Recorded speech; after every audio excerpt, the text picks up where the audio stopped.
Perhatikan tanda panjang di bawah itu yang 1 sampai 4, yang di nomor 2. Perhatikan di samping huruf ba. Insyaallah saudara semuanya bisa secepatnya membaca Al-Qur'an dengan lancar, kemudian juga paham dengan ilmu tajwid.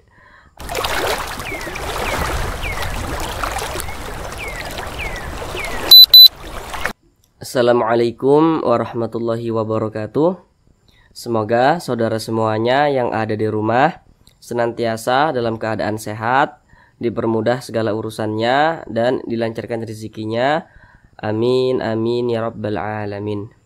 Baiklah saudaraku semuanya, kita kali ini akan kembali lagi belajar mengaji Al-Quran bersama. Di sini kami akan bantu saudara semuanya yang berniat untuk memperbaiki bacaan Al-Qur'annya, yang mungkin bacaan Al-Qur'annya masih terbata-bata, ingin lancar membaca Al-Qur'annya. Mari belajar mengaji bersama kami.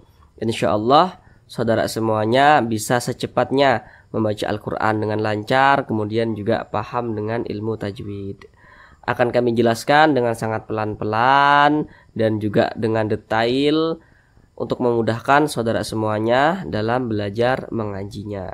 Karena belajar mengaji di sini kami peruntukkan untuk Bapak Ibu semuanya yang mungkin usianya sudah lansia, dan juga untuk saudara semuanya yang masih pemula, atau untuk anak-anak yang ingin belajar mengaji Al-Qur'an tanpa keluar rumah. Mari belajar mengaji bersama kami. Dan mohon maaf kemarin kami tidak ada mengupload video karena kemarin kami lagi demam, dan sekarang ini masih sedang pemulihan dari demamnya.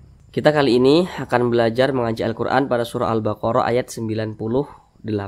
Jadi kita mencari ayat yang pendek-pendek saja supaya durasinya tidak terlalu lama. Dan pada pertemuan berikutnya nanti kita akan belajar ngaji pada surah Al-Baqarah ayat 99. Namun sebelum itu, untuk belajar mandirinya silakan saudara latihan terlebih dahulu pada surah Al-Baqarah ayat 99 tersebut. Baiklah, langsung kita mulai belajar mengajinya. Baik saudaraku semuanya, kita mulai belajar mengajinya pada surah Al-Baqarah ayat 98. Akan kami bacakan terlebih dahulu dengan pelan-pelan. A'udzu billahi minasy syaithanir rajim. Bismillahirrahmanirrahim. Man kana aduwwan lillahi wa malaikatihi wa rusulihi wa Jibril wa Mikala fa innallaha aduwwul lil kafirin. Baik saudaraku semuanya, sekarang kita mulai bahas tentang tajwidnya dengan pelan-pelan. Namun sebelum itu kami ingatkan kembali untuk latihan mandirinya, jangan lupa yang seperti sudah kami sampaikan tadi di awal, jangan sampai lupa untuk latihan mandirinya ya. Baik, di sini ada huruf nun sukun berjumpa dengan huruf kaf.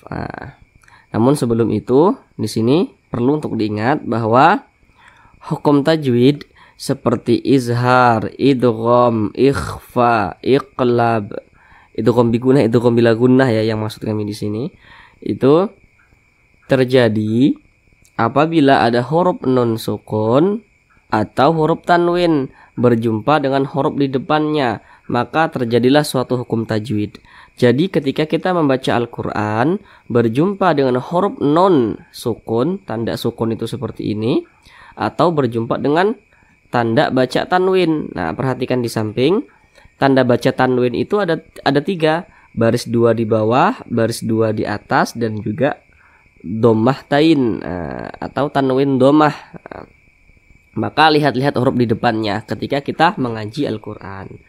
Di sini ada huruf nun sukun berjumpa dengan huruf kaf. Coba kita lihat di samping.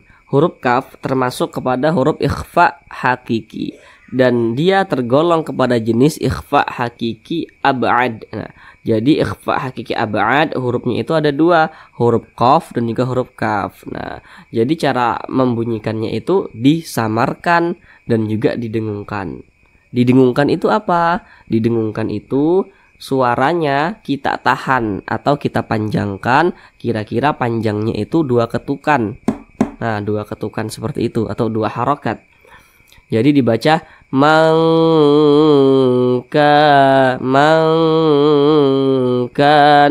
adu. Nah, dipanjangkan seperti itu. Karena dia ab'ad, jadi dengungnya itu dia lebih dominan, atau lebih tinggi ya.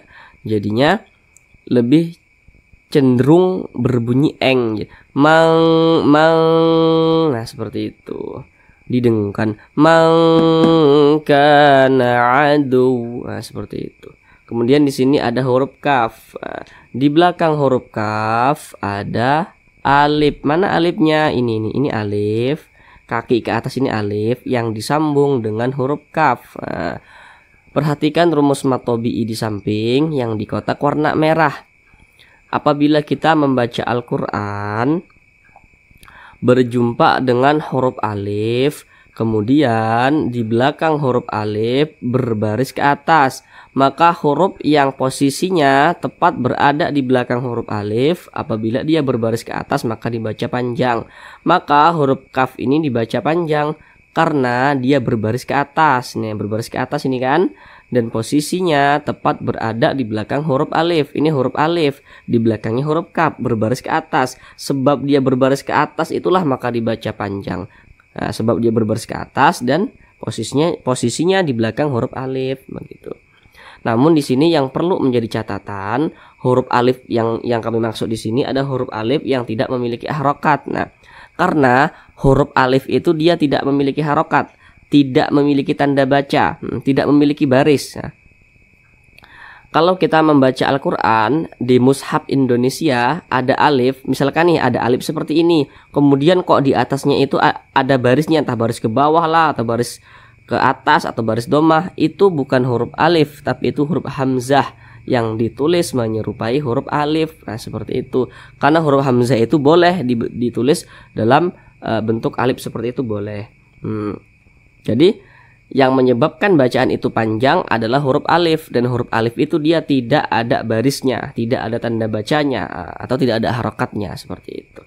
Maka K ini adalah mad tabi'i. Panjangnya berapa mad tabi'i? 2 alif. 1 alif 2 harokat, atau kira-kira 2 ketukan. 1 alif 2 harokat. Nah, 1 alif itu 2 harokat. 2 harokat itu berapa gitu? Kira-kira panjangnya itu 2 ketukan.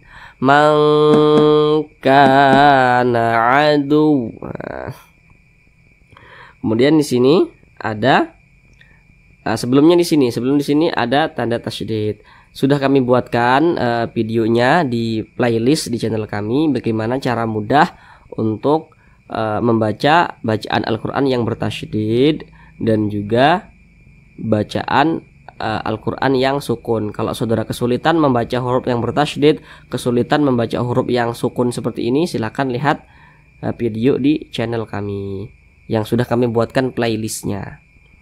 Kemudian di sini ada baris 2 berjumpa dengan huruf lam. Perhatikan di samping huruf lam termasuk kepada huruf idgham bila gunnah. Jadi cara membacanya itu dimasukkan ke huruf lam, kemudian dia tidak berdengung. Kalau bila gunnah dia tidak berdengung. Nah, apanya yang dimasukkan? Yang dimasukkan yaitu tanda tanwinnya ini. Jadi langsung dimasukkan ke huruf lam. Jadi dibaca walillah, jangan dibaca wanlillah, jangan, tapi langsung dimasukkan ke huruf lam, walillah, seperti itu. Kemudian di sini ada kalimat Allah. Di atas kalimat Allah ada alif kecil berdiri di atasnya. Perhatikan rumus mad tabi'i. Tanda panjang yang di bawah ya. Mohon maaf, perhatikan tanda panjang yang di bawah. Nah, di situ kami tuliskan 1, 2, 3 sampai 4. Perhatikan yang nomor 1. Ketika kita membaca Al-Qur'an, kemudian berjumpa dengan alif kecil yang berdiri di atas huruf. Nah, maka huruf tersebut dibaca panjang. Di atas kalimat Allah ini ada alif kecil berdiri di atasnya, maka dibaca panjang. maka dibaca walillah. Namanya mad tabi'i, panjangnya 2 harakat atau kira-kira 2 ketukan. Kemudian di sini ada huruf lam. Di atas huruf lam ada alif kecil berdiri di atasnya. Nah, kemudian ada hamzahnya di sini. Nah, karena dia mad tabi'i berjumpa dengan huruf hamzah tapi masih di satu kalimat, masih di satu kata, maka namanya mad wajib muttasil. Nah, karena dia mad wajib muttasil, dikasihlah tanda seperti ini. Ya, tanda seperti ini. Ya. Jadi mad wajib muttasil itu panjangnya itu 5 harakat atau kira-kira 5 ketukan. Tanda seperti ini itu mengisyaratkan bahwasanya huruf lam ini boleh dibaca lebih daripada 2 harakat. Nah, tapi dia ada aturannya. Kalau mad wajib berarti dia 5 harakat atau kira-kira 5 ketukan. Wa malai 1 2 3 4 5. Wa malaikatihi, seperti itu. Kemudian di sini ada huruf H. Ada huruf H, di belakangnya atau di bawahnya ada alif kecil berdiri di bawah huruf H. Maka huruf H ini dibaca panjang. Perhatikan rumus mad tabi'i. Mohon maaf, kami kurang fokus ini karena masih agak sedikit demam ya. Perhatikan tanda panjang di bawah itu yang 1 sampai 4, yang di nomor 2. Yang di nomor 2. Perhatikan alif kecil itu kalau dia berdiri ke atas, maka huruf yang posisinya berada di atas huruf itu dibaca panjang seperti ini tadi. Kemudian kalau dia posisinya di bawah huruf juga dibaca panjang, maka huruf H ini dibaca panjang karena di bawah huruf H ini ada alif kecil yang berdiri di bawahnya.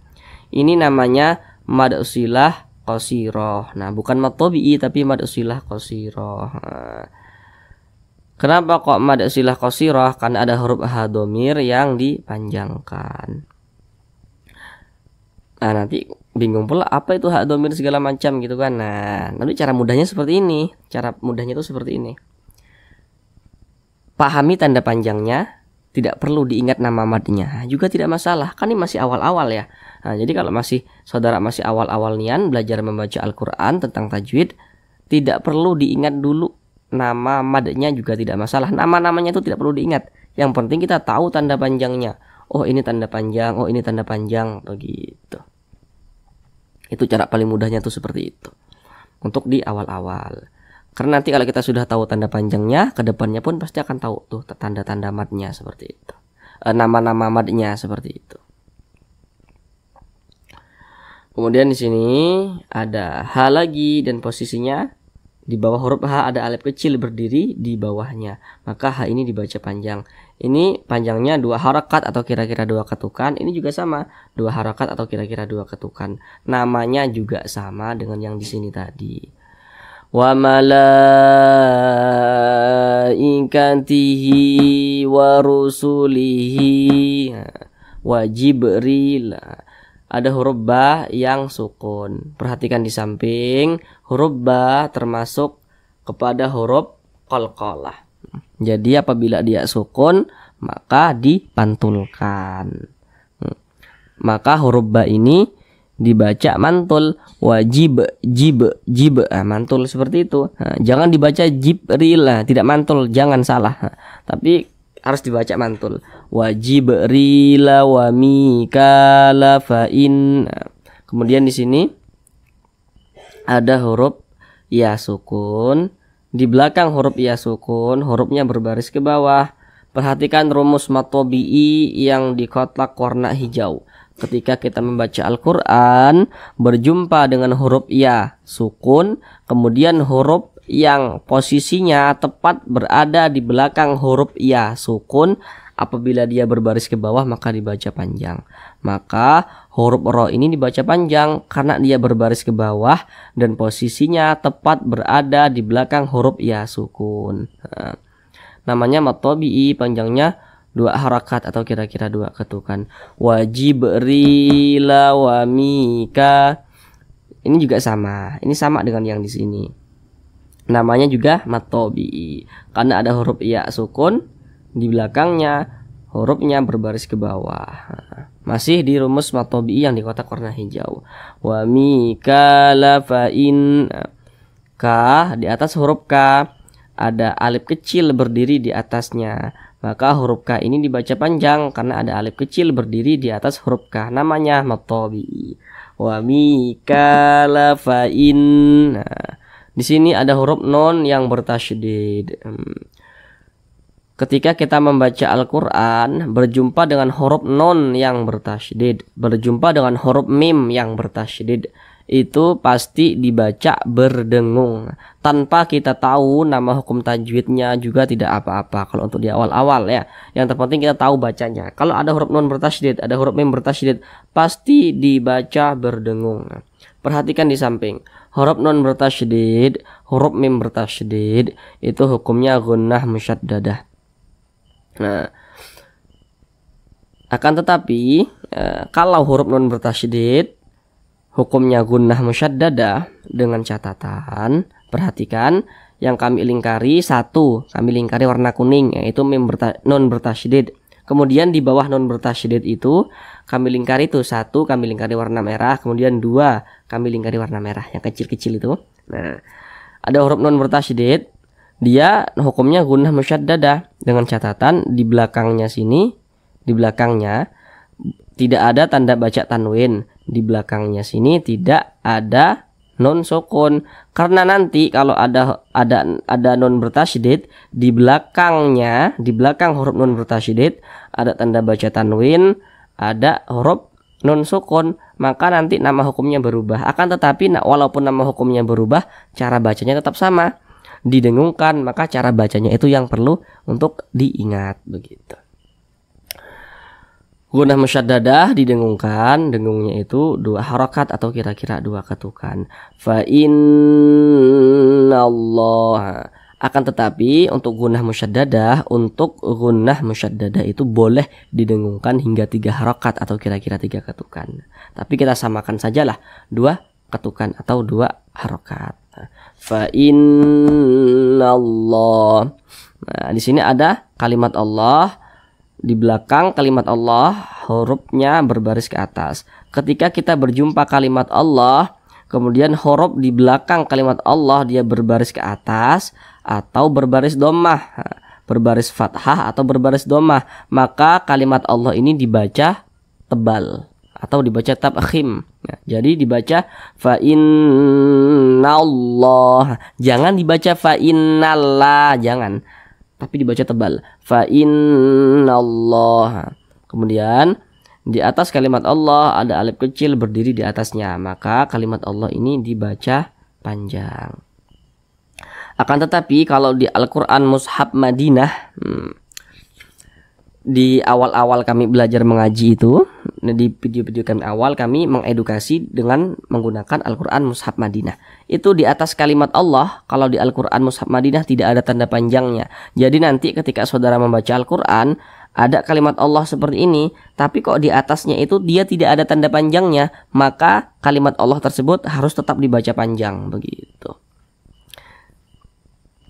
Kemudian di sini ada tanwin berjumpa dengan huruf lam. Nah, perhatikan di samping huruf lam termasuk kepada huruf idgham bila gunnah. Jadi cara membacanya dimasukkan dan juga tidak berdengung. Nah, apanya yang dimasukkan? Nah, huruf tanwin ini langsung dimasukkan ke huruf lam.